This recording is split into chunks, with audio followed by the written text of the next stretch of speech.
Good evening. In this week's live edition, the Hull University students who have an album out just as they're taking their finals, the best-selling Everything But the Girl. The film that's cleaning up in the States by cleaning up street styles, breakdance. A book that quotes everything from Nietzsche to the Reith lectures in tackling the enigmatic appeal of Joy Division and New Order, and the small independent record label which is plundering the vaults of the major label Atlantic and discovering a wealth of forgotten classics. And to talk about all that, the wonderfully varied panel of George Michael from Wham, who have this week's highest entry in the singles charts with Wake Me Up Before You Go Go, Morrissey from the Smiths, who this week released their new single, Heaven Knows I'm Miserable Now, and Tony Blackburn, the veteran DJ, who's been treated as a brand new star here in the South East, thanks to his policy of mixing outrageous phone calls and excellent soul music on Radio London. George? I must admit there's not that much to add to that. I think that the single is the best thing on the album, definitely.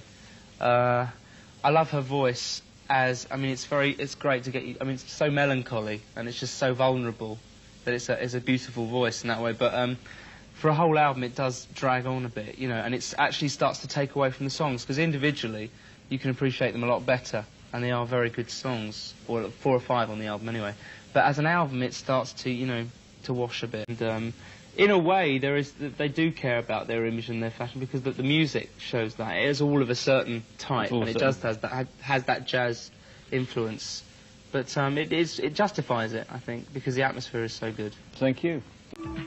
George, Wham have obviously been influenced by such black musical styles. Is there a film you'd recommend? I don't know how to review this without being incredibly unkind to everybody involved, actually. Being incredibly unkind, in that case. Being incredibly unkind. Well, actually, my video machine chewed the tape up after about 15 minutes, so I've only got 15 minutes to go on here, right? But, I mean, basically, I think, like, it's quite a long time since Buffalo Girls came out, and I think soon after Buffalo Girls, all the amazing things you were ever going to see about breakdancing had been seen. And since then, like, people have had their necks broken, like, twisting on their heads and everything. I think it's all become very boring. But the thing is, because America's such a big place, it's American finance has suddenly caught up with breakdancing, and there's the money to put into films like this. It's just atrocious, really. What I saw of it was atrocious, but I only saw 15 minutes. So I think that's about enough from me. It's got a happy ending. Has it got a happy ending? Yeah. Well, surprise, surprise. Also, I think it's very, very much like the token, you know, white girl in the I mean, it's like, let's get all markets, let's get a white girl learning how to break dance and everything. It's certainly the sort of film we could have made in the last 20 years about anything at all, except it happened to be about breakdancing. Probably, yeah. I found it really repellent. I found every aspect of the film repellent. I couldn't really understand Lucinda Dickey. Yeah, she really confused me. She couldn't act, and she spoke so lowly throughout the whole thing. Could she dance? Well, no. I mean, no, she couldn't. I mean, the script was virtually invisible, and all the characters were so wooden. To me, it would have been okay, perhaps, as some kind of a documentary. As a feature film, it's hopeless. And yet Americans are flocking to see it, and there are millions, it would seem, with $25 million takings in a week. Extraordinary. Same with Footloose, and I literally have never seen a film as bad as Footloose. I went to America a couple of weeks ago, and we went to see it thinking we'd go to this packed cinema full of screaming kids and this film that was like Grease or something like that. And it was just so atrocious, I couldn't believe it. It was just terrible. But, I mean, it doesn't seem to mean anything anymore. Box office records don't mean anything. Tony? Well, I liked it. You see, you did? Yeah, I mean, I thought for what it was... Great, well done. I thought it was great. And I thought she had a most, she had a most gorgeous bum as well. Which I mean, I don't know if you're allowed to say that, but I said it. Well, I mean, I thought she did. I mean, absolutely gorgeous, and even for that, I'd go along and say it. And I thought she was quite a good dancer, but I thought breakdancing as well. I just love it. I think it's very clever. And there's a sequence which wasn't shown there, with a kid, he must have been about 10 years old, spinning around on his head. And I know it's dangerous, but, I mean, it was absolutely incredible. I thought the dancing was great. So did you really sit through the whole 2 hours of it? Yeah, and I tell you what, the copy I had, the sound wasn't very good, and I still sat through it. I mean, OK, the acting's not very good, but when the dancing comes on, it's electric, I think. And I think it's very clever. Didn't you find the script absolutely awful, though? Who cares? I mean, we're trying to... good rap films like, Wild Style last year wasn't too bad. Yeah, we're trying to read something into this that isn't there. I think soul fans will enjoy it, because... the Rufus and Chaka Khan sequence, it was okay, but the music is quite fun. It's not even very well filmed, Tony. The breakdancing isn't very well filmed. No, I mean, it could have been better, but I think for what it is, it's just a bit of fun, and I think people will probably enjoy it. It's not one of the best films, no, of course not. But I thought the dancing is so electric, and it's something a bit different. How long of this whole flow of dance film goes on? I mean, there's such a lot of them now, and they seem to be all much of a piece. Yeah, I just enjoy dancing, really. This film, you're quite right, it wasn't filmed very well.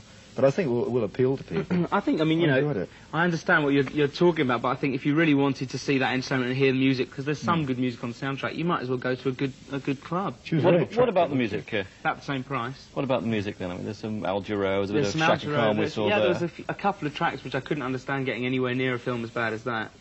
But there's some fairly mediocre stuff as well, surely. Oh yeah, but I mean, you know, there's an awful lot of mediocre breakdancing music. You know? That was just beat, though, wasn't it? I mean, they just had the beat going so they could dance to it. But I just thought the way they danced was incredibly good. Whatever they called themselves in those days, they proved that anybody could get together, even without being able to sing, being able to actually play an instrument. They claim in Smash Hits this week they still can't play as New Order, which I thought was slightly curious. Well, George, I wouldn't imagine you as a Joy Division fan. Maybe I'm wrong. You might be wrong. I might be wrong. The book just became incredibly suspect for me the minute I saw... you do like them? I mean, I do like them, yeah. It became very suspect when I saw that it was partially... well, a lot of the contributions were from a gentleman called Paul Morley. And you don't approve of Mr. Morley? You'd need a book a lot thicker than that just to list that man's ideas or hang-ups, whatever you like to call it. But it became very, very pretentious in so many areas that I actually didn't finish it. I didn't get anywhere near finishing it. And I actually really liked Joy Division, or particularly their second album. Well, Closer. I thought Closer. The second side of Closer is one of my favourite albums. It's just beautiful. I mean, like musically. 24 Hours, sounds like. I can't remember. There was The Eternal and 24 Hours. There's just 4 tracks which I don't even know the listing of, but they're just beautiful musically. I didn't actually see it. I thought their image all the way through liking them. I thought their image was pretentious and contrived, and it did have very fascist elements to it. But I thought the music was great. I thought it was quite good the way they didn't harp on about the death, because that was like, I thought that was almost like them. It could almost have been engineered. It was like awful. It was the way that they were elevated after Ian Kirsty's death was really sick. But it was... to make it a commercial book, that's what people want to know. Yeah, I mean, no, to be honest with you, I think that is a book for people who enjoy the idea of factory. Well, the pictures weren't very good. Thank you, sorry to stop you there. Yeah. And An Ideal for Living, A History of Joy Division is published by Proteus. And finally tonight, the remarkable story of how independent record labels have marketed the back catalogue of a giant record label, and all quite legally. It's one of the depressing aspects of the music business that record companies often just think about. We're going to release Eddie Floyd and Sam and Dave. There's a whole lot more to come. This is just one little batch of them. That's coming probably not the best batch either, I think. Really? George? Yeah. I actually have a strong connection with Atlantic Records in that the record that I have coming out later on this year, which is a solo thing, No Split, is produced by Jerry Wexler. I went over to Muscle Shoals studio, where a lot of the famous Atlantic Records, i.e. Aretha Franklin, Percy Sledge, Ray Charles. I mean, I actually had to sing in the same booth that they sang in, and actually to the same producer that they sang to. So if I sound nervous, I simply understand why. But I mean, I actually absolutely love Aretha Franklin. I honestly was expecting to get an Aretha Franklin tape when I heard that there was some Atlantic reissues. I didn't, and I must actually admit that I was very disappointed with what I got, because although some of the voices are fabulous, the material just isn't there as far as what I like, which is, I mean, like Say a Little Prayer is like my favourite record of all time, because it's a marvellous voice and a magnificent song together. To be honest with you, I didn't hear any songs that approached anything like Magnificent there, so I didn't find them terribly listenable at all. I mean, I loved a lot of the Atlantic Record stuff, but just not what I was given here. It was lack of songs, wasn't it, actually? Lack of songs, yeah. I mean, you need a great song to make a great singer sound fantastic. Yeah, the singers were lovely, but just the melodies weren't there. Yeah. Morrissey? I found it really quite impossible to care. I think that there's probably several reasons why stuff like this got lost. Why so? Because you're not interested in that era? I don't know. Well, I'm not. Those particular records? I'm not really, but I wasn't completely controlled by that. I did listen to the records, and I found it very difficult. But I think the artwork was quite good, because it wasn't foul, modern, you know, kind of outrageous pantomime stuff. It was very, very complimentary, I think, to the artists, which I think is quite rare. But ultimately, I don't really care. Do you listen to any old stuff at all? Apart from early Sandy Shaw, presumably. Well, yes, I do. Yeah, I'm really locked in the very early 60s, but I can appreciate lots of stuff from the 1950s, but... Like what? Well, I don't know. Billy Fury? Almost. But not the Clovers.